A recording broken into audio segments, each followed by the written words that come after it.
আসসালামু আলাইকুম। আশা করছি যে যার অবস্থান থেকে সুস্থ ভালো আছেন। আলহামদুলিল্লাহ আমরাও বেশ ভালো আছি। এই চিংড়ি মাছের তরকারিটা আমি গত শুক্রবার বেগুন, খাসি, ডাল চচ্চড়ি এবং মুরগির সঙ্গে রান্না করেছিলাম।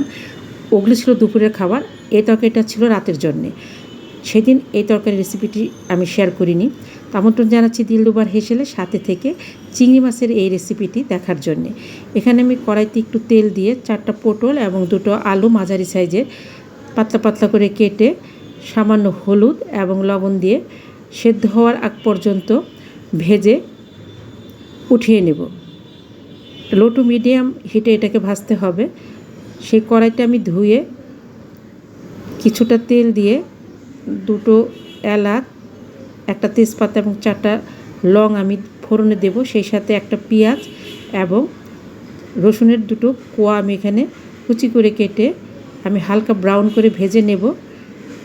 1 চা চামচ আদা, রসুন এবং পেঁয়াজের পেস্ট মিলে 1 চা চামচ আমি দিয়ে পানি দিয়ে দেব, কারণ আমি এখানে সাথে সাথেই গুঁড়া মশলাগুলো দিয়ে দেব। এখানে আমি আধা চা চামচ হলুদের গুঁড়া দেব, তার থেকেও কম, কারণ আমি চিংড়ি মাছটা হলুদ দিয়ে মেখে রেখেছি এবং পটলে হলুদ দিয়েছি। মরিচের পরিমাণটা কম দিলাম, কারণ আমি এখানে লং ব্যবহার করেছি এবং অর্ধেক আমি এখানে নাগামরিচ ব্যবহার করব। এখানে কোনো কাঁচামরিচ ব্যবহার করব না। 1 চা চামচ ধনিয়ার গুঁড়া দিয়েছি, 1 চা চামচের কম, এবং 1 চা চামচের মতো আমি এখানে জিরা বাটা দিয়ে একটু পানি দিয়ে মশলাটাকে খুব ভালোভাবে কষিয়ে নেব। আমি মশলাটাকে 2বার কষিয়ে নেব।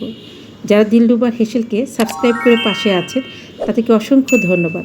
যারা এখনও সাবস্ক্রাইব করেননি প্লিজ সাবস্ক্রাইব করে পাশে থাকবেন, আর লাইকটা দিতে ভুলে গেলে অবশ্যই লাইকটা দিয়ে দিবেন। আর যে সকল বন্ধুরা এই কাজটা অলরেডি করে ফেলেছেন তাদেরকে অসংখ্য অসংখ্য ধন্যবাদ।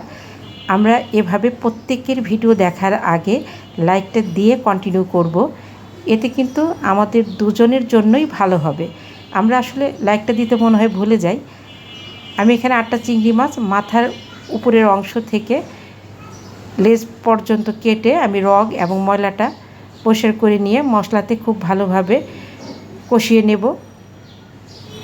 খুব ভালোভাবে নেড়ে চেড়ে আমি 3 মিনিটের মতো ঢাকা দিয়ে লো টু মিডিয়াম হিটে আমি মাছটাকে কষিয়ে নিয়েছি। আমি এখানে বড় 1 মগ পানি, উষ্ণ গরম পানি দিয়ে আবার 3 মিনিটের মতো ঢেকে দিব। যখন পানিটা ফুটে উঠবে, ফুটন্ত ঝোলে আমি ভেজে রাখা আলু পটলটা দিয়ে দেব। আলু পটলের সাথেই অর্ধেক নাগামরিচ ছিল।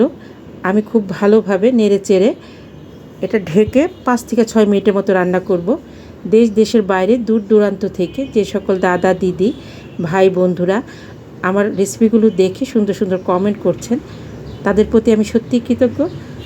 এবং যারা এতক্ষণ যাবৎ আমার এই সাধারণ রেসিপিটা দেখছিলেন বা দেখছেন, তাদের প্রতি তো আমি অবশ্যই কৃতজ্ঞ। এটা কোনো নতুন রেসিপি না, একদম সাধারণ রেসিপি, সবাই রান্না করতে পারে।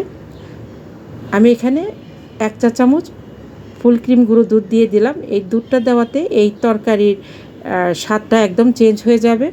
এখানে ইচ্ছে করলে আপনারা 1 চা চামচ ঘি দিতে পারেন। আজকে ভয়েস দিতে খুব অসুবিধা হয়েছে, দিনের বেলায় ভয়েস দিচ্ছিলাম, প্রচণ্ড গাড়ি যাচ্ছে, প্লিজ ইগনোর করবেন। এই হচ্ছে আমার তরকারির ফাইনাল লুক। খুব সাধারণ রেসিপি, গরম ভাতের সঙ্গে অসাধারণ লাগে খেতে।